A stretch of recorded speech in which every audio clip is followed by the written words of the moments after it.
Okay. Great. All right, so I think we're getting now towards the, I think we're getting more people who have said that they're less confident and maybe don't use Jamboard as much, maybe because you don't really know what to do with it or how to do it. So I think hopefully we can find something for all of you to take away from this session. So thank you for your ideas with Mentimeter. All right. So as I said, this is our Jammin with Jamboard session. And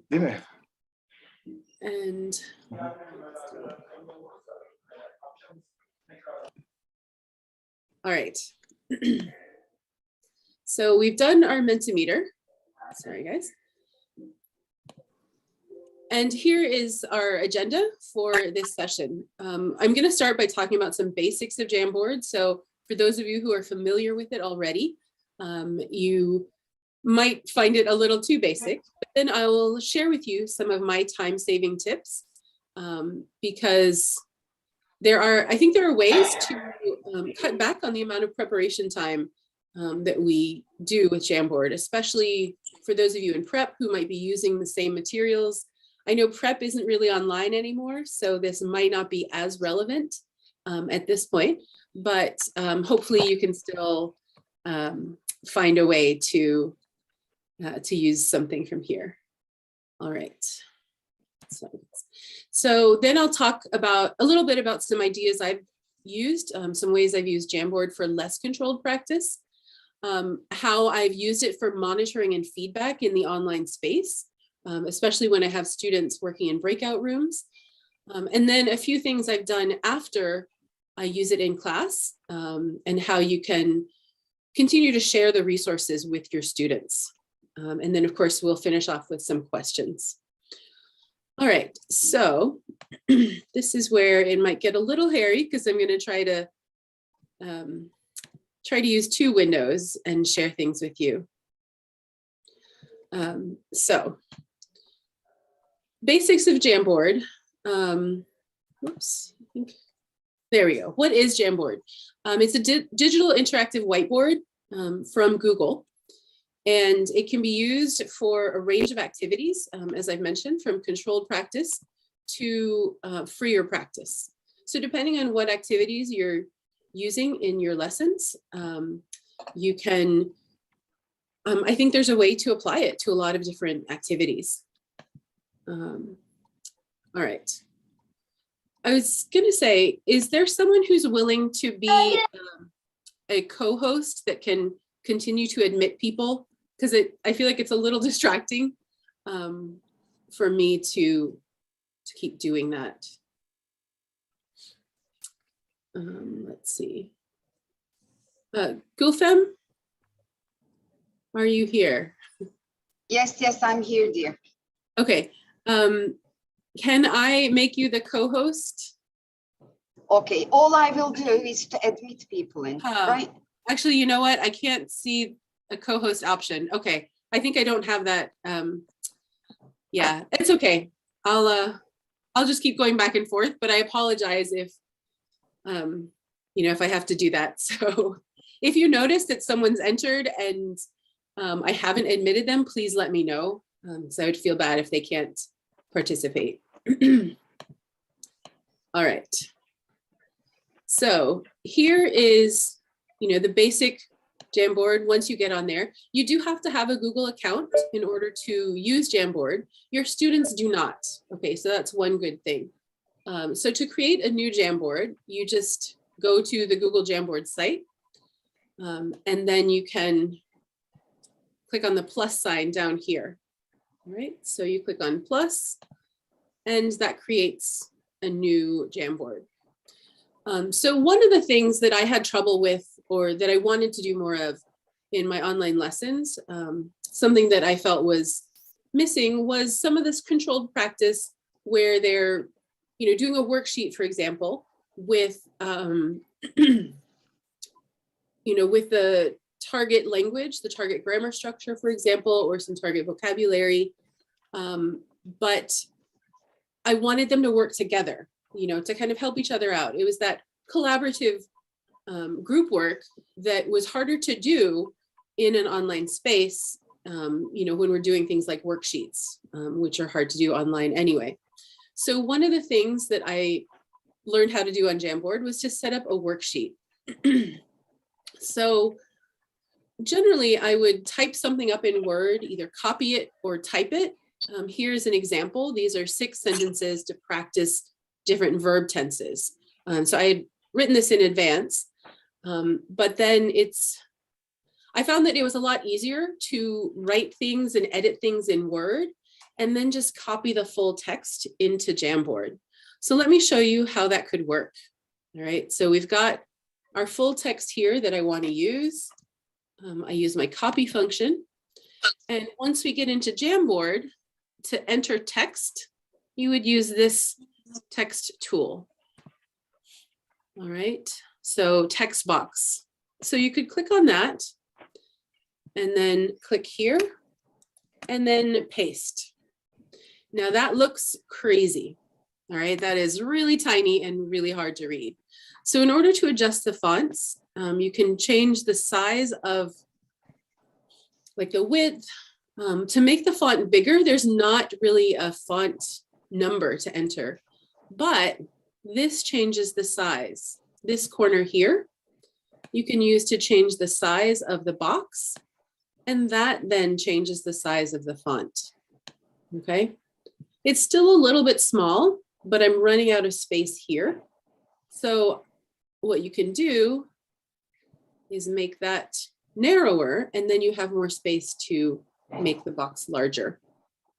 Okay, so adjusting font size, setting up a worksheet. These are just some really basic things that can help you with that. To protect the original text, okay, because the idea here is now that your students can go in and use the text box tool, maybe in a different color, and enter the verb here, right? But sometimes students move things around and things start to look really weird, okay? So if you want to, quote unquote, protect the original text, there is a way to do that. So this is what I wanted the students to use. And the way to do this is to do a screen grab or a screen capture. So this is my way of doing a screen capture on a Mac. I know in Word, there's a snipping tool in Word on a PC at the office that I figured out how to use. But you can do a screen grab and then set that as the background. So I would go to set background here, change background, and I want to use an image. I want to use the screenshot I just took as my background.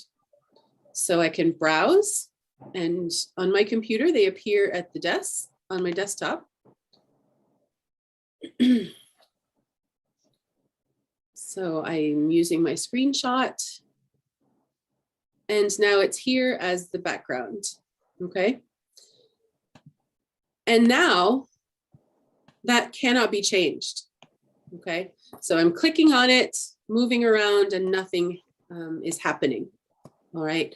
So now the students can just type directly, and when the students do their work, it's not going to affect the original text, okay? So they were, oops. I don't know why that's not working. Let me try that one more time. We're waiting. Okay. So again, you can adjust things by using clicking and dragging on those. Okay. So copying a page. So the way I would set this up with my students is that I would set up pages for groups to work on. So for example, I would want, this might be group 1. So I'd put a sticky note that says group 1. And I might put that in the corner here so they know which page they're supposed to be working on. Okay, so this is the sticky note tool. It's this tool here that says sticky note. But I don't want to go through this entire process with every group. So there's an easy way to copy a page. Okay, if you click up here on expand frame bar, and then the meatball or the kebab menu, I think that's what they call it. If you click on that, the 3 dots, it says duplicate. So then I just click duplicate and it creates the exact same page. Okay, so it's here and here, and then I can click onto my sticky note and say group 2, maybe make it a different color. Okay, so any questions so far?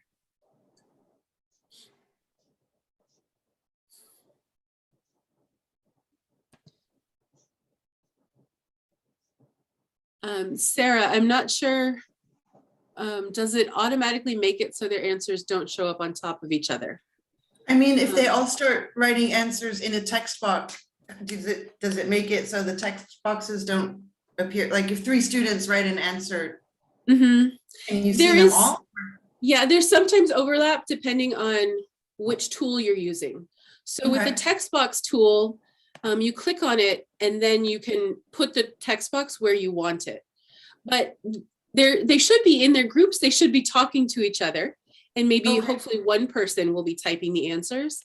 Or if 2 of them find that they're typing on top of each other, they should be talking about that. So this is a way, hopefully they're doing collaborative work. And while I have them in groups, I try to visit the groups as much as I can.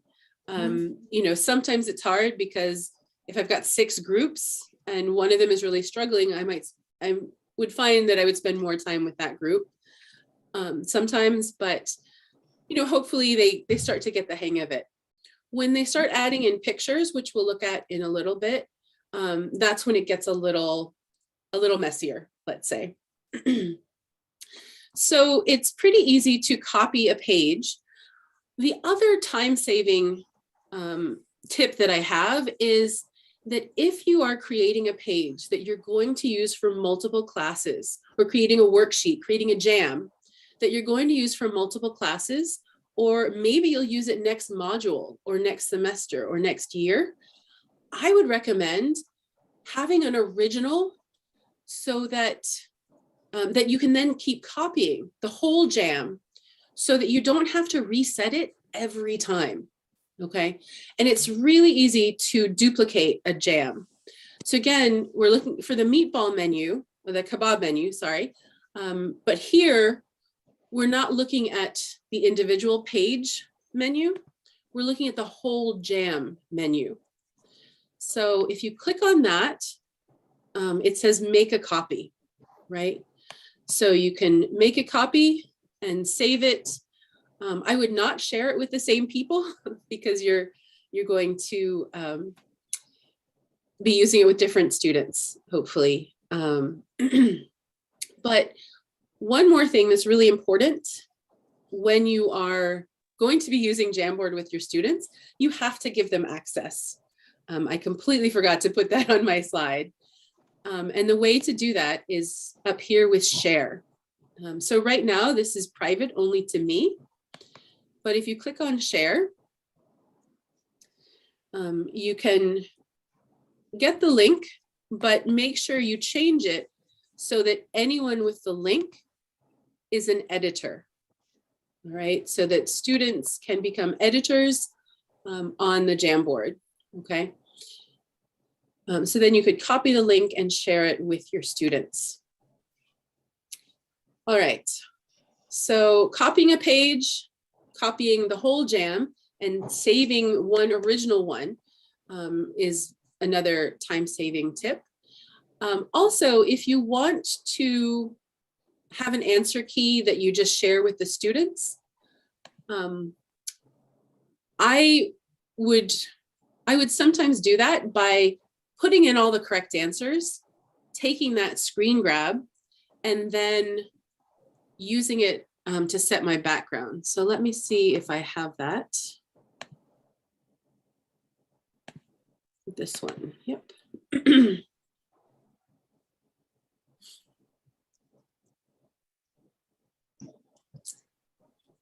All right, so this one then is my answer key. So maybe we didn't have time to go over all the answers, or I wanted the students to check them with their groups. I could just quickly add the answer key as another slide. Okay. This was another thing you could do if it's a vocabulary activity, for example. So we saw in this one, the students have to use the verb, put it in the correct tense, but maybe you're doing a vocabulary or a different type of activity. You can set it up so that, yes, like put the vocabulary words as individual text boxes, but then, you know, do the screen grab for the rest of it, and then they could move things around. Right, so there are a lot of fun, different things you can do. Having a little trouble seeing my, there we go. This is an unscramble. So again, I would set this up in advance, you know, and these are individual text boxes. I've given the students some instructions here. So we're getting a little bit freer with our practice. This is more of an elementary level. Here is an upper intermediate level where they're rearranging sentences to form an introduction. All right. I wanted to share with you a couple of things I had done for less controlled practice. And I know we're getting a little short on time, but this is one that we did, I can't remember if it was C level or D level, but I had some questions. They might have even come from our book. But then I instructed the students what to do. And the first few times you really do need to coach them on how to use the Jamboard tools. But here I was able to say, you know, use the tools on the left over here to add text or photos. And then talk about your happiest memories of childhood and go through these questions, add pictures and text to help answer those questions and talk about them. And I would even model it for my students. For example, I'd say, you know, here is a picture from my childhood, a fond memory.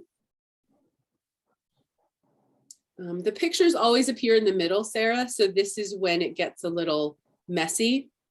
And so the students will just have to figure it out and work together. Okay, but like I said, you can model it for your students, how to do it. Maybe add some text. There's a picture of me with my cousin at Disney World. I was such a fashion icon at the time. And just to show you what my students have done with it, these are some of the things they added to our Jamboard. So it allows students to be individual, be unique, express themselves. You know, maybe you have them create a fictitious country and they could create a flag on here. Here is another one, such a cute picture of one of my students. Here's another one that we did where they were describing what they would do in a gap year. So I set it up so that 3 students could work on the same page. And then they were in groups and added text and photos. And you can see they really got into it. And I think they enjoyed creating their pages and expressing themselves. Just a couple of things about monitoring and feedback. So one way to tell who is in your Jamboard, after you've shared the link, you will see the students will appear, or their little avatars will appear here. If they're not logged in with their Google with a Gmail account, then they'll just appear as random animals. But you can kind of see, you'd be able to see how many students are on each page. Quicker navigation. So you can use this arrow button to go back and forth, but there you're just going one slide at a time, and maybe you have a lot of slides. So quicker navigation, again, if you expand the frame bar up here, you can then jump from slide 1 to slide 4, and it just helps you go a little bit faster. Okay. The other thing that I like to do as students are working on the Jamboard, I like to give feedback. So let me share with you. Actually, let me just show you all of my jams. You'll be able to see that I have this was my original one for this paraphrasing, summarizing, and synthesizing practice. And then this is one that I used in class with my students. So like I was saying, if you have an original, it's then easy to reuse it and you don't have to reset it every time. Okay, so this one has been used and it would take a lot of work to erase everything and reset everything back to use it again. But here is an example of how I've used an emoji. Again, you can add that by going to add image. And for example, you could do a Google image search for thumbs up or thumbs up emoji. And then you can add it that way. Double click on it to add, right? Click and drag to move it or to adjust the size here. You can also cut it using typical, Control X or Control V to paste, Control C to copy, and Control V to paste. So your usual copying, cutting, and pasting commands will work for individual items, individual objects on your Jamboard. So you can see that, some of my students were using Post-its to write their sentences. And then I would also use Post-its to respond. Whoops. Okay. I would use Post-its to respond or give them little reminders.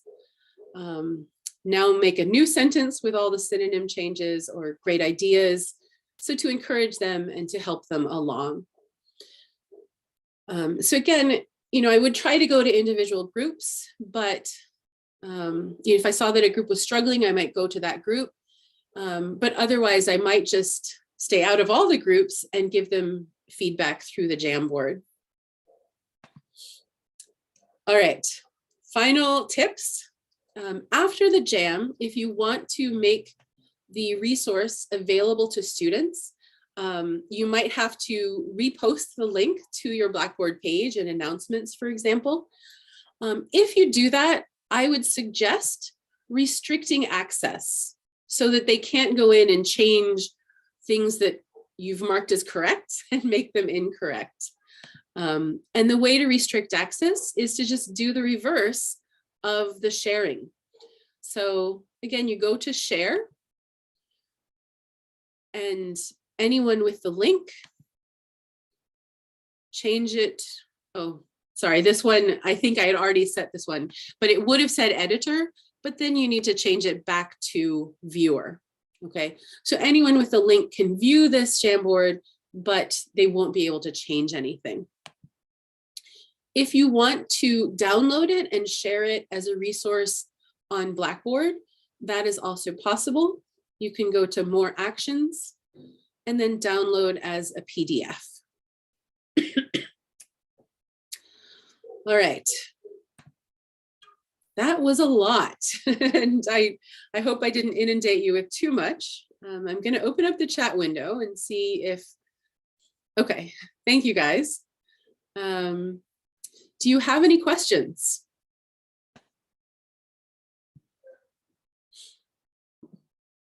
It's not a question, but I wish Jamboard allowed us to create a QR code to make it easier to share the link with our students. Yes. Yeah, I don't think they have that yet, but it would definitely make things easier. Yeah. So how do you share the link on Blackboard? Yeah, when I was doing it on Blackboard, I would put it in the chat window, but I would give them the instructions first, and show them the instructions page, model for them whatever I needed to do before I would share the link. Because once you share the link, you kind of lose them a little bit, because then they start playing around with it. But I did often have to remind them to go to their groups page, depending on how I had set up the Jamboard. Yeah. Thank you so much, Jen. You're welcome. Any other questions? I'm sorry that this was a little rushed and you didn't get to play around with it too much, but I hope you will try it and let me know if you have questions. Let me know if you use it and how it works in your lessons. I would love to hear how it works for you. Okay, thanks guys. Yeah, Gulfem, I have not really explored yet how to use it in a face-to-face lesson, but I'm sure there are some fun things you could do with it. And I would love to hear whatever, whatever For you're example, doing. yes, I mean, it depends on what you're doing in the classroom. It can be a follow-up grammar activity. Yeah. Boring, but yes, why not? Instead of the usual homework. And then it can be the follow-up of a discussion session, a reading, a speaking session, etc. Why not? Yeah, excellent, excellent. I will say there's one little caveat is that, I did have to rely on students to be mature and not disrupt each other's pages, for example. When I did something similar using Google Docs last module, there was some immature behavior that complicated things, and you can't always tell who's doing that. But I did see one person say that maybe this is a great opportunity to teach about digital citizenship, right? And to emphasize respect and how to treat others in the digital environment. So yeah, just something to be aware of. All right. If there are no other questions, then thank you very much for being here. And I hope to hear about how Jamboard works for you. So thanks again, everyone. And if you do have questions, send me an email or catch me on campus sometime, and I'd be happy to try and figure it out with you. All right, you're welcome. Thanks. Bye.